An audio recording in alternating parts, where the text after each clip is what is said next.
আসসালামু আলাইকুম, সবার কি অবস্থা, কেমন আছেন? আশা করি ভালো আছেন। আলহামদুলিল্লাহ আমরাও ভালো আছি। চলে আসলাম নতুন একটা ভিডিও নিয়ে। ভিডিওটা না টেনে সম্পূর্ণ দেখবেন, আশা করি ভালো লাগবে। ভালো লাগলে লাইক কমেন্ট শেয়ার করে দেবেন। তো এখানে ইরামনি আর আমি একটু টিকটক করছিলাম, টিকটক ভিডিও, তো সেটা এবার আপনাদের সাথে একটু শেয়ার করলাম।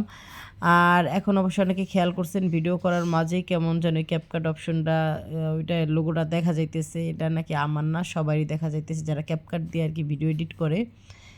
তো আর এই হয়েছে কি আমাদের বাসার পাশের বাসার ছাদের মানে ছাদের ভিউটা কত সুন্দর, দেখেন আকাশটাও কত সুন্দর, সেটা একটু আপনাদের সাথে শেয়ার করলাম। কে কে খাবেন চলে আসেন। কাচ্চি, এখন কাচ্চি খাবো, কোক খাবো। কাচ্চি খেলে মানে কোক ছাড়া তো চলবেই না।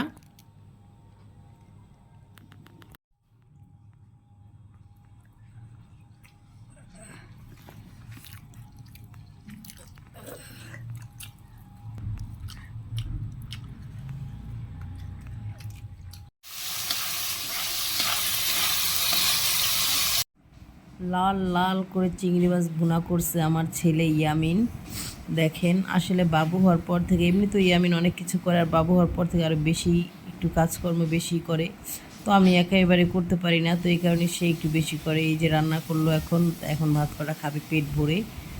আমার আশায় থাকলে তো পেট ভরে ভাত খেতে পারে না, কারণ আমি একটু ফাঁকিঝুঁকিভাবে রান্না করে ফেলি এখন। তো তার মনের মতো করে সে রান্না করে সেই খায়, কোনো অভিযোগ নাই। কারণ দেখতে পারতেছে যে আম্মু পারে না বাবুরে নিয়ে।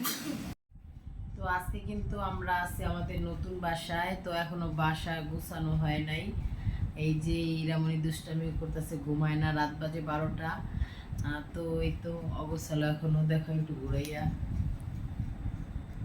ফ্রিজটা মাঝখানে এনে ফ্রিজের লাইন দেওয়া লাগবে, তো কালকে গুছানোর পরে তারপরে গিয়ে আপনাদের দেখাবো। ওই রুমেরও একই অবস্থা, দেখাই নিয়ে আসা যাও। পাকঘর মাকঘর সব কিছু অগোছালো, এখনো গুছানো হয় নাই। কালকে গুছ করে তারপরে পুরো ভিডিও দিব, যাও।